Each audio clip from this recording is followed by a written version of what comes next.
Hello guys, मेरा नाम है जतिन अग्रवाल। आप जुड़ चुके हैं the bull of the last street channel के साथ। मैंने आज ब्लैक टी शर्ट पहनी है। काफ़ी दुख हुआ मुझे कल रात की न्यूज़ जान के। रियल मैड्रिड ने 160 मिलियन यूरोस के लिए एम्बापे की बेड डाली है। जो प्लेयर आपको नेक्स्ट सीजन फ्री में मिल सकता है, लिटरली जनवरी में कॉन्ट्रैक्ट लीगली साइन हो जाता है कि आप फ्री में ले सकते हैं उसे। उसके लिए 160 मिलियन यूरोस, उसका 1 साल बचा है कॉन्ट्रैक्ट में। आपको सेंटर बैक चाहिए, 3 गोल कंसीड करे पिछले मैच में, क्या कर रहे हो समझ ही नहीं आता। बट इसी से मुझे ना वॉरेन बफेट की बात भी ध्यान आई। वो कहते हैं ना कि अगर आप फालतू चीज़ें खरीद लोगे तो बहुत बार जब बेचने की बारी आती है तो आपको काम की चीज़ें ही बेचनी पड़ती हैं, क्योंकि आपने फालतू की चीज़ें बहुत खरीद ली होती हैं। काफ़ी फुटबॉल क्लब्स के साथ यही हुआ है, स्पेशली जो क्रैश आया कोविड का, उसके बाद बिल्कुल इनके फाइनेंसेस खत्म हो गए। And they are suffering really really badly. आपके पास प्लेयर्स नहीं है। आपने ईदेन हज़ार्ड ज़बरदस्ती खरीदा था, you wanted a replacement for Cristiano Ronaldo. ज़रूरत ही नहीं थी। ज़बरदस्ती पैसा भाया, हकीमी बेच चुके हैं। ओडेगार्ड, कितने टाइम इन्वेस्टमेंट करिए ओडेगार्ड के ऊपर। ओडेगार्ड आपने सेल कर दिया या sold a lot of players. काफ़ी प्लेयर्स हैं जो बिल्कुल भी नहीं खेल रहे रियाल के लिए अब, राइट। एंड मुझे तो बिल्कुल भी बात समझ नहीं आ रही कि स्पेशली अब जो प्लेयर आप लोगों को फ्री में मिल सकता है उसके लिए इतना खर्चा क्यों। थोड़ा कम दे दो, अपना एक और कोई प्लेयर ऑफलोड कर दो, करना है तो। बट भैया भगवान जाने ये लोग क्या करना चाह रहे हैं, कैसे करना चाह रहे हैं। And absolutely according to me bad financial decision. You need a centre back, आप उसको साइन नहीं कर रहे हो। You are playing with 2.5 centre backs. David Alaba 1, you have Nacho Fernandez 1, then you have I would say half a centre back would be other Militao. कितनी mistakes करता है पीछे। And then you have Jesus वायो, tried and tested ही नहीं है बंदा। तो खैर एनीवे, मैंने इसको कहीं ना कहीं सोचा कि यार हम भी अपनी लाइफ में क्या ऐसा करते हैं बहुत बारी कि हम फालतू चीज़ों पे ध्यान ज़्यादा देते हैं, फालतू के खर्चे बहुत कर रहे होते हैं। जिन चीज़ों की हमें रिक्वायरमेंट नहीं होती उन चीज़ों को हम खरीद रहे होते हैं। जैसे रियल मैड्रिड अटैक में नहीं खिला सकती है एम्बापे को। They will have to make Bale और हज़ार्ड सेट आउट, क्योंकि बेंजेमा तो खेलेगा ही खेलेगा। बेंजेमा तो भैया की प्लेयर है रियल का, कोई कुछ भी कह ले। बात यह है कि जब आपको पता है नेक्स्ट सीजन बेल का कॉन्ट्रैक्ट खत्म हो रहा है, बेल विल बी आउट, तो अगले सीजन लाओ ना एम्बापे को। इस सीजन क्यों, अगले सीजन, इस सीजन आप लाओ, आप आओ सेकंड आओ, लीग में थर्ड आओ, फाइनेंसेस संभालो अपने। मेरे को बिल्कुल पल्ले नहीं पड़ रहा ये लोग क्या करना चाह रहे हैं और क्यों करना चाह रहे हैं। I mean absolutely I am in a big shock. मैं तो इसलिए आज ब्लैक टी शर्ट भी डाल ली। खैर बाकी इसके ऊपर हम बात करेंगे फुटबॉल चैनल पे, मेरे फेसबुक पेज और यूट्यूब चैनल जो है। अब हम चलते हैं अपने टॉपिक के ऊपर। अडानी के साथ क्या हो रहा है। अडानी विल्मर का आईपीओ चला गया होल्ड के ऊपर। अडानी विल्मर का आईपीओ जो होल्ड पे गया है ना, ये मैं कहीं ना कहीं कहूँगा पॉजिटिव है अडानी के लिए इस समय, बिकॉज मार्केट ऐसी है कि आपको वैल्यूएशन उस हिसाब से नहीं मिल रही जिस हिसाब से मे बी आप स्ट्रेच करना चाह रहे थे। आईपीओ हमने देखा रिसेंटली डिस्काउंट पे खुले हैं। क्या एक बहुत बड़ा नेगेटिव इंपैक्ट आएगा इससे, तो मेरे को इतना बड़ा नेगेटिव इंपैक्ट नहीं लगता। मैं पर्सनली आप लोगों को पहले बता चुका हूं कि मैं अडानी गैस के अंदर एंटर किया था, और जब मैंने एग्जिट किया था तब भी मैंने आप लोगों को यूट्यूब पे ही इन्फॉर्म कर दिया था, राइट। कुछ दिन पहले अडानी गैस में वापस बाइंग के सिग्नल मिले थे, but I am currently not heavily invested in Adani gas. मैंने उस हिसाब से पोजीशन नहीं उठाई, बट मैं आपको टेक्निकल्स पे ज़रूर दिखा दूं कि मुझे क्या दिख रहा था। एंड मैंने एक बहुत ही छोटी इनसिग्निफिकेंट है वो क्वांटिटी, इसलिए मैं ध्यान नहीं दे रहा उस पर, बट एक बहुत छोटी क्वांटिटी उठाई है and the stock is definitely up. But the thing is कि जो मेजर मैंने कमाया था वो आई थिंक जो 90% 100% का जो गेन था वो था अराउंड, जब मैंने 600 पे शेयर बाई किया था, 600 के अराउंड पे, एंड 1200 के अराउंड पे जब हम एग्जिट कर गए थे। हो सकता है प्राइस थोड़ा गलत ध्यान हो, इतना टाइम हो गया उस बात को। लेकिन अभी आपको क्या करना चाहिए, मैं कहूँगा कि अगर आप अडानी स्टॉक्स के अंदर इन्वेस्ट करना चाह रहे हैं तो मे बी रिस्की कैपिटल लेके चलें, उसे थोड़ा समझ के चलें कि यहाँ पे लॉसेस हो सकते हैं, बिकॉज कई सारे जो शेयर्स हैं कंपनीज के वो सारे प्रमोटर के ही कंट्रोल में हैं, right.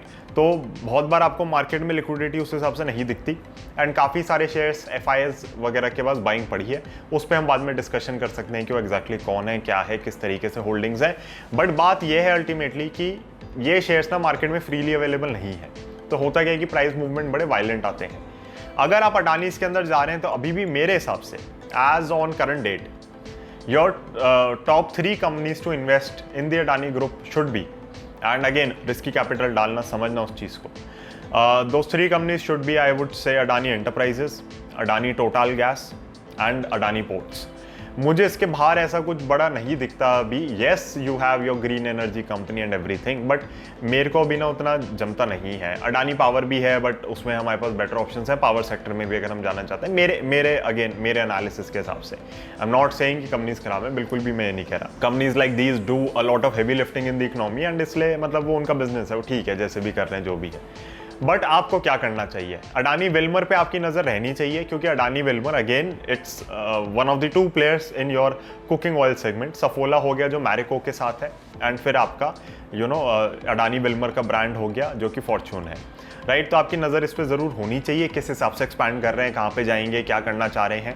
And I think it can be a good FMCG play. जब लिस्ट होगा तब हम उसका स्टॉक एनालिसिस वगैरह करेंगे, तब उस पर ज़्यादा बातें करेंगे। आप लोगों को ध्यान होगा कुछ टाइम पहले हमने इनसाइट्स बाय द बुल के एक एपिसोड में बात करी थी एफएमसीजी सेक्टर की। उसके अंदर चर्चा का विषय हमारा मेन यही था कि कहीं ना कहीं आपके पोर्टफोलियो में एफएमसीजी स्टॉक्स होने चाहिए। एफएमसीजी स्टॉक्स क्यों होने चाहिए? एफएमसीजी स्टॉक्स इसलिए ज़रूरी है पोर्टफोलियो में बिकॉज अगर आप एफएमसीजी कंपनीज को नहीं होल्ड करेंगे तो एक वो जो स्टेबिलिटी प्रोवाइड करते हैं ना, FMCG are I would say the only defensives in the market. जो स्टेबिलिटी एफएमसीजी प्रोवाइड करता है वो कोई भी नहीं कर सकता। कुछ लोग आईटीज को भी डिफेंसिव कहते हैं, आप कह सकते हैं, but ITs are very very aggressive in my opinion. बहुत अच्छे से पैसा आपका बढ़ाती हैं। एफएमसीजी में हम मान के चलते हैं कि 5 साल में दुगना होगा। बाकी कंपनीज में हमें 4 साल, 3 साल, 3.5 साल ऐसे एक्सपेक्टेशन रहती है पैसा डबल होने की। बट एफएमसीजी आपके पोर्टफोलियो में फिर भी होना चाहिए। एक एलोकेशन में लो, 5% ठीक है तो 5%, 10% लग रहा है तो 10%। और उसमें भी आप देखोगे कुछ कुछ एफएमसीजी होती है जो बहुत अच्छे से चलती हैं। अब हमारे जितने भी क्लाइंट्स हैं मनीक्राफ्ट के अंदर भी, हमारी हमेशा कोशिश रहती है कि एक एफएमसीजी कंपनी तो उनको रेकमेंड करी जाए। It's absolutely up to them since we are advisors कि आप अल्टीमेटली करते क्या हो।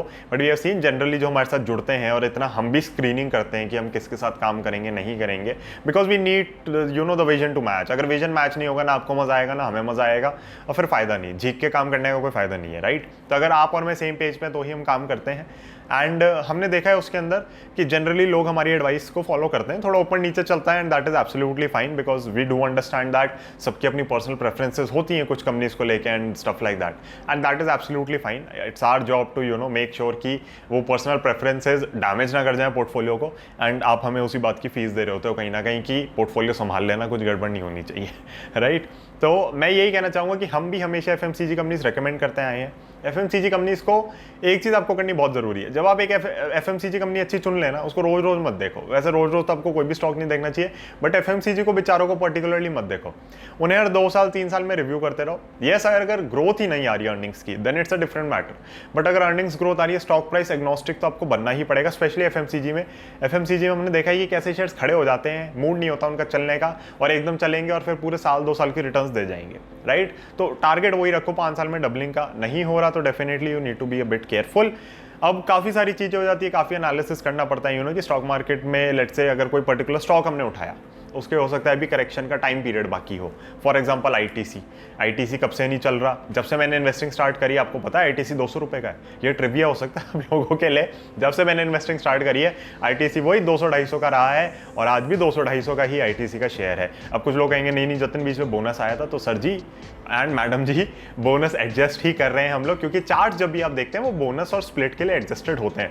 तो ट्रेडिंग व्यू पे अगर हम कभी जाके देखेंगे या investing.com पे जहाँ पे भी आप देखना चाहते हैं, तो आप देखेंगे कि चार्ट्स एडजस्टेड है बोनस या स्प्लिट के लिए। तो मैं उसी हिसाब से बता रहा हूँ कि आईटीसी का शेयर नहीं हिला बहुत सालों से। क्या आईटीसी का शेयर खराब है? बिल्कुल भी नहीं है। इनफैक्ट इसके ऊपर वीडियो आने वाली है, आई थिंक वीडियो आप लोगों के लिए आएगी परसों, मे बी परसों वीडियो आ जाएगी आप लोगों के लिए आईटीसी के बारे में। तो मैं यही कहना चाह रहा हूँ कि शेयर खराब नहीं है, उसमें कोई दिक्कत नहीं है, बट अगर मार्केट नहीं चलाना चाह रही तो नहीं चलेगा। आप कुछ भी कर लो, आप कितनी बहस कर लो, कितना झगड़ा कर लो, इसलिए एलोकेशंस बहुत ज़्यादा इंपॉर्टेंट होती हैं। एलोकेशंस ढंग से करके चलें पोर्टफोलियो के अंदर, एंड समझें कि आप जिधर पैसा डाल रहे हैं उस पैसे का काम क्या है। मैं आज अगर किसी एफएमसीजी स्टॉक में इन्वेस्ट करता हूँ, उसका काम है पोर्टफोलियो को स्टेबलाइज करना। उसका काम ये नहीं है कि आप इंडिया मार्ट की तरह ऊपर चल दो, एपीएल अपोलो की तरह ऊपर चल दो, लालपत की तरह रिटर्न्स दो, एलटीटीएस की तरह भागो, दौड़ लगाओ, रिलायंस की तरह इंडेक्स संभालो। वो सब काम नहीं है उसका, बिल्कुल भी नहीं है उसका ये काम। उसका काम है कि मेरे पोर्टफोलियो में भैया तू खड़ा रहे, अगर मार्केट नीचे जाए तो मैं को तुझे बेच के कहीं शिफ्ट करना है तो मैं कर लूँ, राइट। अभी तो खैर बड़ी अच्छी बुल मार्केट है, मुझे ज़रूरत नहीं लग रही, बट उस कंपनी का काम ये है कि वो वहाँ पे स्टेबल रहे, वो खड़ी रहे, वो संभाले पोर्टफोलियो को। तो ये चीज़ आपको भी समझनी बहुत ज़्यादा ज़रूरी है। बहुत बार क्या होता है ना, हमें रहता है नहीं यार हाई ग्रोथ आएगी, ये आएगी। आप में से बहुत लोग हैं जो पिछले 1 साल में मार्केट के अंदर आए हैं, आप लोगों ने मार्केट नहीं देखी है और मार्केट आपको दिखा रहा है अब, तो उसने मैं कहूँगा ट्रेलर भी नहीं दिया है। ये आपका वो होता है ना, स्किपेबल ऐड होता है ये, जो अभी मार्केट्स में आपको देखने को मिल रहा है। जैसे यूट्यूब में स्किप करते हैं ना आप ऐड, वो हार्डली 5-10 सेकंड आपको दिखाता है, ये बिल्कुल वो है। इस ऐड को आप स्किप कर सकते हो। ये वॉलेटिलिटी ऐसी नहीं है जो आपको डैमेज कर रही है बहुत ज़्यादा। प्राइस वाइज उतना बुरी तरीके से नहीं टूट रही चीज़ें, बट करेक्शंस आएंगी। आप में से बहुतों ने करेक्शंस नहीं देखी हैं तो आप बहुत बुरी तरह फंस जाओगे उसके अंदर। तो आपको पोर्टफोलियो एलोकेशन सही लेकर चलना बहुत ज़्यादा ज़रूरी है। आपको शायद ये सुनने में अच्छा नहीं लग रहा हो, बहुत लोग आप देखते हैं जो बड़े इन्वेस्टर्स हैं वो शायद एक या दो स्टॉक्स में पैसा लगा के बैठे हो, आपको दिख रहे हो, बट आपको नहीं पता उनकी भी कितनी सारी इन्वेस्टमेंट्स हैं। मे बी प्राइवेट इक्विटी में बहुत इन्वेस्टमेंट्स हो, 1% से कम होल्डिंग होती है तो आपको डेटा पब्लिश करना जरूरी नहीं हो सकता। तो पता नहीं कितनी इन्वेस्टमेंट्स हो, कहाँ कहाँ पे हो, और उन्होंने इतना पैसा बना लिया तो एक टाइम के बाद पैसे की उतनी वैल्यू भी नहीं रहती आपकी लाइफ में, राइट। पैसा is very very important, money is very very important. अगर कोई आपसे कहे ना कि पैसे ही सब कुछ नहीं होता, तो उससे कहना भैया तू पहले पैसा कमा ले और फिर ये बकैती करियो, उससे पहले मत कर, बिकॉज पैसा आपको चाहिए। आप बीमार पड़ जाओ, आपको कहीं जाना है, कुछ भी करना है लाइफ में, यू नीड मनी, राइट। गाड़ी खरीदनी है, कुछ भी करना है, यू नीड मनी। तो मनी आपको चाहिए। डेफिनेटली मनी सब कुछ नहीं होता, राइट। बट इसका मतलब ये नहीं है कि मनी को आप रिस्पेक्ट ना दें जो वो डिजर्व करता है। एंड मनी के स्लेव मत बने कभी भी। पैसे के लिए काम ना करें, पैसे को अपने लिए काम करवाना सीखें, और वो तभी हो सकता है जब आप एसेट्स में इन्वेस्ट करते हैं। But that may be we will discuss in some other video. Coming back to the topic, FMCG companies जो है हमारी, वो पोर्टफोलियो को स्टेबलाइज करके चलेंगी। हमें ये ध्यान रखना बहुत ज़्यादा ज़रूरी है कि उनमें एक एलोकेशन हमारे पास हो। अडानी विल्मर क्या आप ले सकते हैं अपने पोर्टफोलियो के लिए, तो इस पे हम बात करेंगे बाद में, जब स्टॉक लिस्ट होएगा फाइनली, तब हम देखेंगे कि क्या हमें इसके अंदर इन्वेस्ट करना चाहिए। ऊपर से अगर मैं देखूं, मार्केट जो ऑयल सेक्टर की हो गई ना ये एक तरीके से, अब ऑयल सेक्टर ऐसा नहीं कि पेट्रोलियम वाला सेक्टर नहीं कह रहा मैं, बेसिकली जो कुकिंग ऑयल का सेगमेंट है काफ़ी हद तक पेनिट्रेटेड मार्केट है। ये भी आप देखते हैं कि नए नए उसके अंदर वेरिएशंस लॉन्च करते रहते हैं। वॉल्यूम ग्रोथ नहीं है, वैल्यू ग्रोथ है। यानी कि केमिकल्स में भी हम बहुत बार बात करते हैं, कब बात करते हैं कि कमोडिटी केमिकल्स जो होते हैं वो वॉल्यूम ग्रोथ पे काम करते हैं। स्पेशलिटी केमिकल्स आपके वॉल्यूम ग्रोथ तो ठीक है बट वैल्यू ग्रोथ पे काम करते हैं, क्योंकि उसमें आप चार्ज कर पाते हो प्रीमियम। तो अभी क्या हो रहा है इसके अंदर, लोग एक्स्ट्रा चार्ज कर रहे हैं, कोई वेरिएशन निकाल देंगे कि इसमें कोलेस्ट्रॉल कम है, ये कम है, वो कम है करके वेरिएशंस निकाल देंगे और उसके फिर चार्ज करने लगेंगे। तो सेक्टर वैसे काफ़ी ज़्यादा पेनिट्रेटेड है। वी हैव टू सी कि अडानी विल्मर और फॉर्चून ब्रांड और किस किस जगह पे एक्सपैंड कर रहा है। डेफिनेटली फॉर्चून और भी प्रोडक्ट्स के अंदर है, बट इतना फेमस नहीं है जितना मे बी कोई और हो वहाँ पे। सफोला जैसे मैं अगर बैक ऑफ द माइंड सोचूं ना, खाली सफोला, पैराशूट ऑयल पे भी नहीं जाते। अब मैरिको के पास एक और एडवांटेज आपको दिख रहा है पैराशूट ऑयल का, but again that market is also penetrated, right. तो अगर मैं सफोला का ही सोचूं तो सफोला का मुझे सबसे पहले ओट्स ध्यान आते हैं। आई थिंक ओट्स आते हैं। मैं ओट्स पर्सनली कंज्यूम नहीं करता, मेरे को कुछ खास ना टेस्ट आया कभी, ना मुझे समझ आया कि क्यों खाए जाए। प्लस कई सारी आपकी जो दलिया वलिया हो गया basically, that is considered more healthy एक तरीके से। एंड ओट्स मुझे भी नहीं पता कि कितना प्रोसेस्ड होता है, उसमें क्या है क्या नहीं है, किस तरीके से बनते हैं, तो बहुत सारी चीज़ें हो जाती हैं। तो पैकेज्ड फूड आइटम्स से हम थोड़ा दूर ही रहते हैं। प्लस सबसे आसान तरीका क्या होता है, जिस भी चीज़ की एक्सपायरी बहुत ज़्यादा है ना, तो उसके अंदर केमिकल्स हैं ताकि वो स्टेबलाइज करें उसको, तो यू कैन अवॉइड दैट खाना। तो वैसे भी अगर आप में से किसी ने भगवत गीता पढ़ी है, नहीं पढ़ी तो definitely you should read it. उसके अंदर आई वॉज शॉक टू सी कि पूरा एक चैप्टर खाने के ऊपर है कि किस तरीके का खाना खाना चाहिए, खाना अच्छा खाना चाहिए। That is very very important for the body, right. तो खाना अच्छा खाना बहुत ज़रूरी है। But anyway, coming back again to the topic, कि जो ये इनका जो ब्रांड है, फॉर्चून ब्रांड है, उसका हमें देखना पड़ेगा कि कितना कहाँ पे जाके कॉन्सेंट्रेशन है, कहाँ पे एक्सपैंड कर सकते हैं नहीं कर सकते, इंडस्ट्रीज में पेनिट्रेशन कितना है। अगर वो पेनिट्रेटेड है ना इंडस्ट्री पहले से, तो फिर आप देखोगे कि आप वॉल्यूम ग्रोथ नहीं पकड़ पाओगे, फिर आप वैल्यू ग्रोथ पे आ जाओगे, जो कि बुराई नहीं है, बट आपको पता होना चाहिए कि रिस्क क्या है। तो वो सारी चीज़ें हम एनालाइज करेंगे बाद में। बट मेन जो बात का तात्पर्य मैं कहूँगा यहाँ पे जो निकला है हमारा, वो ये है कि कहीं ना कहीं, वैसे वर्ड बताना कैसा लगा, थोड़ा टफ हिंदी हुई है आज बट मैं आपसे यही कहना चाहूँगा कि आपको समझना है अडानी विल्मर, मेरे को तो ऊपर से देखने में तो कंपनी ठीक लगती है, राइट। एक एलोकेशन भी एफएमसीजी कंपनीज को चाहिए, तो वो भी आप देख सकते हैं। अभी जो इनका आईपीओ होल्ड पे गया है वो मेरे ख्याल से इनके लिए पॉजिटिव वे में वर्क कर रहा है, क्योंकि अभी मार्केट ऐसी नहीं है। और खाली इनका नहीं गया, और भी कुछ कुछ हैं जो सेबी ने अभी जिन पे जवाब नहीं दिया है, तो राइट। एंड डेफिनेटली जो बीच में न्यूज़ आई थी अडानी ग्रुप वगैरह के बारे में, उस सब पे भी कहीं ना कहीं वार्तालाप चल रहा है, कुछ ना कुछ हो रहा है। वो हम देखेंगे कि क्या कंक्लूजन निकलता है उन चीज़ों का। बट अभी के लिए ये होल्ड पे चला गया है। मेरे ख्याल से आपको बस थोड़ा समझना चाहिए चीज़ों को कि किस तरीके से हो रही है, क्या हो रहा है। If you understand that then it's fine. मेरे को लगा कि अडानी विल्मर के बारे में बताना चाहिए मुझे, बिकॉज काफ़ी हाई चांसेस हैं कि इस वीडियो के थ्रू आपको और भी बहुत सारे की पॉइंट्स मेरे समझ आए जो मैं आपको समझाना चाह रहा हूँ। लेट्स अराउंड FMCG सेक्टर और let's around how Real Madrid made such a bad investment according to me. I mean they are going to, अभी PSG देखो बिड एक्सेप्ट करती है नहीं करती, they will be stupid if they reject the bid. I mean अगले साल आप free में दे रहे हो, इस साल ले आओ पैसे, 150 मिलियन 160 मिलियन मिल रहे हैं Euros, you know you should go ahead. But बात यह है कि कहीं ना कहीं आपको और भी बहुत सारी इनसाइट्स और चीज़ें समझ आ रही होंगी इसके अंदर से। तो अगर वो सब चीज़ें समझ आती हैं, कहीं कैप्चर कर पाते हो, अपनी इन्वेस्टिंग बेटर कर पाते हो, अपनी ट्रेडिंग बेटर कर पाते हो, तो वही मेरा मिशन है। So thank you so much for listening to me, for watching this video. आप लोगों से मैं जल्द मिलूंगा, रोज ही वीडियो आ रही है अगस्त के महीने में, तो कल मिलेंगे आप लोगों से। Thank you so much, I will see you in the next one tomorrow. Bye, जय हिंद।